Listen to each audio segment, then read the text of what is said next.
And so that will eventually help us in two ways.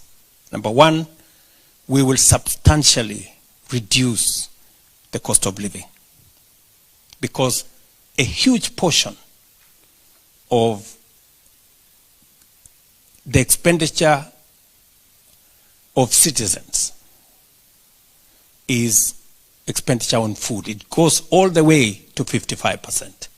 If you reduce that, then you substantially reduce the cost of living.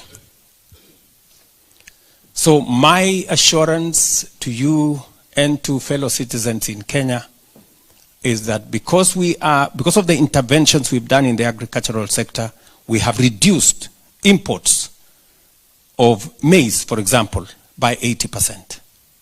And we have reduced imports of sugar by 70%. Let me tell you this. We have been spending 500 billion Kenya shillings every year to import food, to import edible oil, to import sugar, maize, wheat, rice, 500 billion shillings every year. It is my intention, at least this year, I have reduced from 500 billion to 280 billion. I've cut off 220 billion. My intention is to cut it down to zero. And we can do it in 3 to 5 years. And it is the reason why, it is not by miracle, it is the reason why we have more money in our foreign exchange. The reason why our foreign exchange has grown from $6 billion to 11.8 is because we are using less of our money to import food which we can grow locally. Are we together? Yes. It doesn't require any magic, doesn't require any rocket science. It just requires making the right decisions. Let me take you to the third issue that was of importance to me, because it is a commitment to the people of Kenya that I made, and it is the subject of education. We all know here that education is the equalizer that makes all of us equal, all children equal. We had a problem with the CBC. I remember when we were in the campaign trail, many people said we should abolish CBC, because parents did not know what was going to happen. They didn't know where junior school was going to be. It was not clear.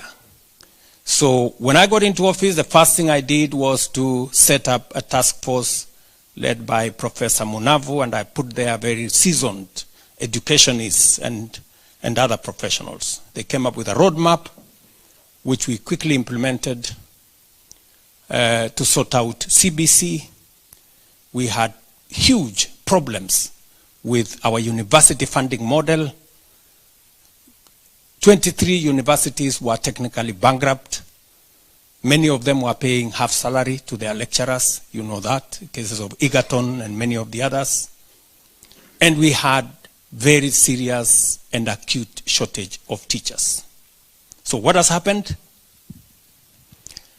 Over the last 2.5 years, number one, we have hired 76,000 teachers. We are hiring another 24,000 teachers before January. So we will have 100,000 new teachers teaching our children. Number two, we have changed the funding model from being resources to the university. We now have a student-centered financing model that makes sure that we treat every student fairly, so that students from poor families can get up to 90% government scholarship, because it is necessary for us to make sure that every child has an equal chance to education and an equal chance at life. We have also expanded infrastructure, because there was clarity that Many of our schools did not have adequate classrooms. Many of them had never seen a laboratory. So we have put up 23,000 new classrooms.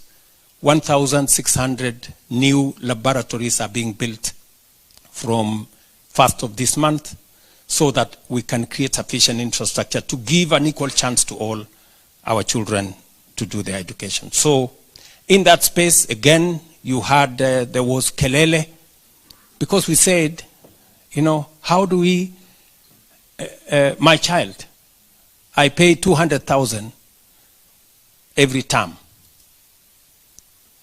in an academy, you know, but when I'm told, pay 50,000 a year, not a term, 50,000 a year for university, I have a problem with it.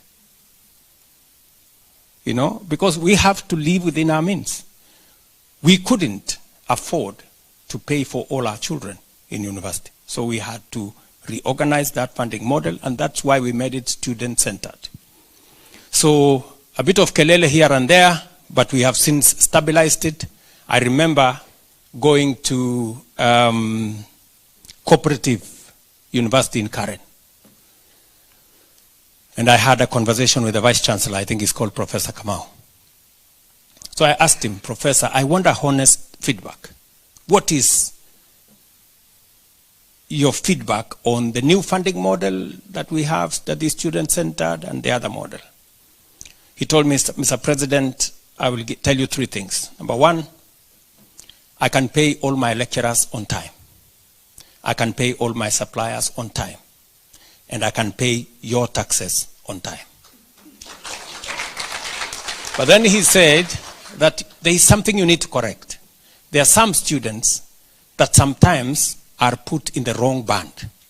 So you need to make sure that the means testing instrument that places students in different categories is accurate.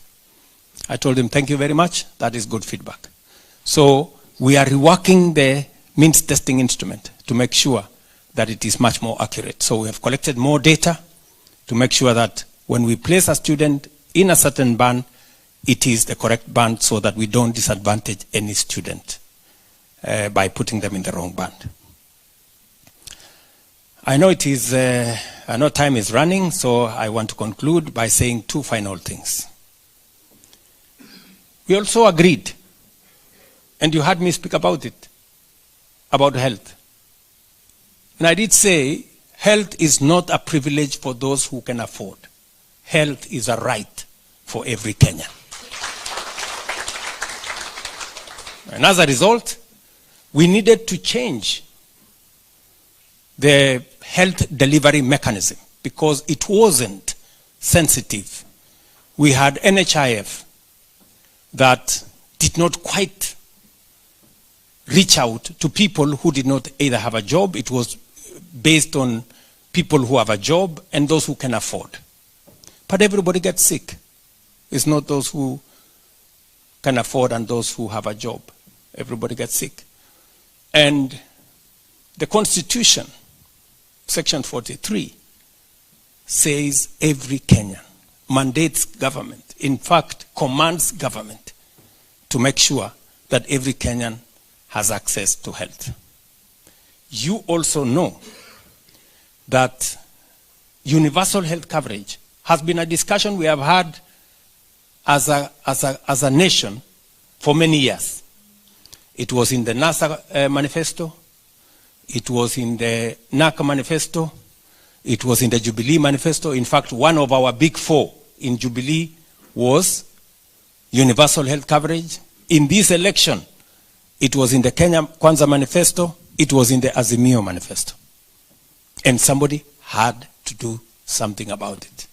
And we've had too many false starts. Professor Anyang' Nyong'o tried it, it didn't work. You remember Ngilu tried it, it didn't work. You remember we tried it as the Jubilee, it failed. This time round I said, it cannot fail. Because I have had sufficient experience to be able to deal with this thing. So we put together